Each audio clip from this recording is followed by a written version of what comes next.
Казмоонун кашарына карышкырлар тийиптир түндө. Жылкыларын жеп кетиптир. Не кылмак элек? Колбасный калпырабыз да. Көздөрүнчө муздап алсаң да адал эмес экен деп албайт экен да. Ата? Бул Эми биздики болобу? эми сеники болот кызым. Бул мал болуп кетеби? Айта албайм. Организмине жараша болот да.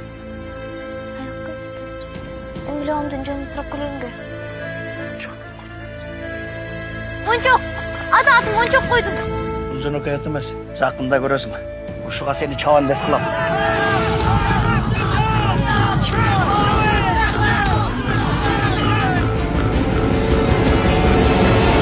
Ата, О, мен сизди жакшы көрөм. мен да сени жакшы көрөм. Карлаштын акыбалы өтө бар. Бирок сердце, наследство. Не болду кызым? Такыр ичпей атат. Ошо операция кылдырып бергилечи. Мончок! Колуңардан келбесе, колуңдан келген бирөөнү таап бергилечи. Жогол бар. Акчам жок, эмне кылам? Денеге оор жаракат келтирүү деген статья бар. Билесизби? Билсеңиз эми ушул статьядан камаласыз. Кетпеңизчи! Ата!